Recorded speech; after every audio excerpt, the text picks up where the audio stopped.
Michael Vincent reporting there from Washington. Here with me now is Associate Professor Brendon O'Connor from the US Studies Centre at the Sydney University. Brendon O'Connor, welcome.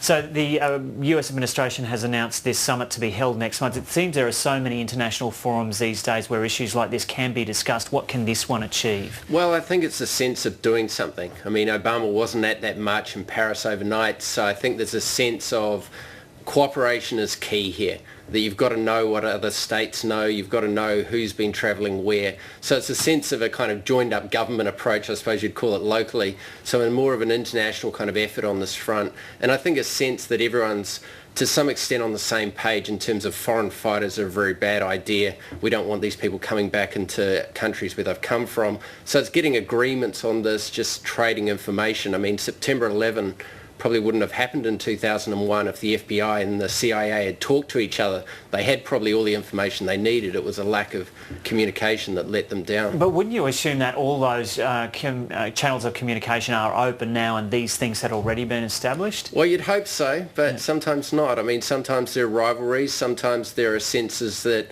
the US surveillance program was going too far. So there are kind of very blunt methods that try to, surveil people's phone records, internet records.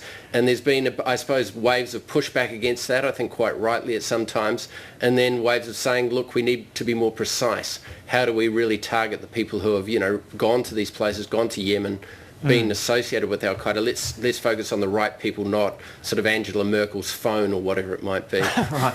And so Yemen is a name of a country which seems to have come up quite frequently over the last couple of weeks. Can we expect at this meeting, at this summit in the US, that there will be a continued or a reinvigorated focus on what's been happening in Yemen and people who've come back from there? Yeah, I mean, the US have focused on Yemen a lot in the last few years. A lot of drone strikes have occurred in Yemen.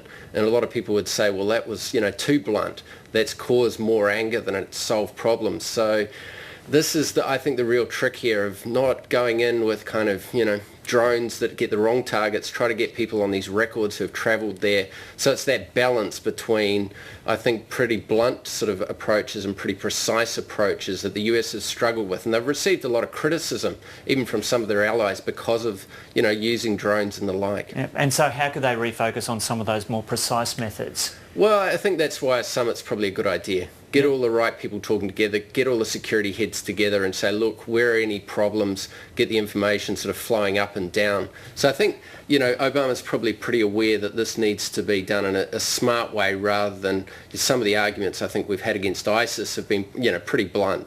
What can you tell us about the situation in Yemen right now?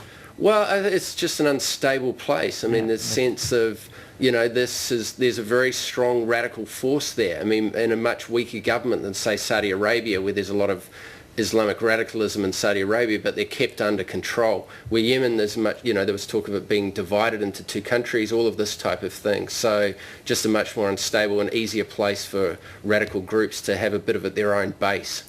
Whenever there are attacks in countries around the world, there are always questions asked about the effectiveness of the security agencies in the countries and their abilities to keep track of people who've come back from overseas.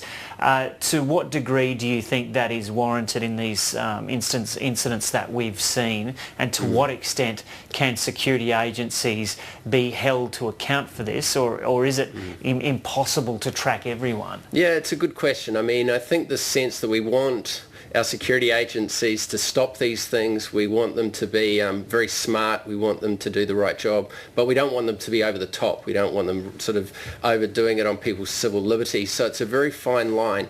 And I think that sort of blaming after the fact is in some ways kind of human nature to say, if only we'd done that. And it's a very tough role. And I think, I don't quite know where the balance exactly lies. And I think we work it out after each attack, how, these guys went off a list that was more high priority and got put down to a much lower priority list. And I think that forces people to rethink some of the strategies. Yeah. And in a place like France where there are so many Muslims travelling to different parts of the world at different times, people there might be question marks over, can security forces really be expected to be able to keep a tabs on everyone? Well, that's the worst case scenario, isn't it? That this is just going to become more commonplace, that there are people who are disaffected for a whole range of reasons, really. Yeah.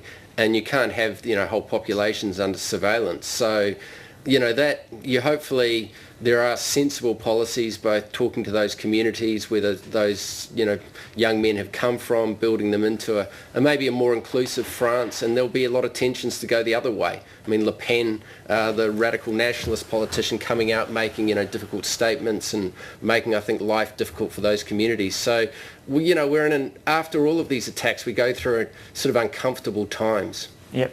And okay, well, Brendon O'Connor, thanks very much for coming in once again and chatting to us. My pleasure.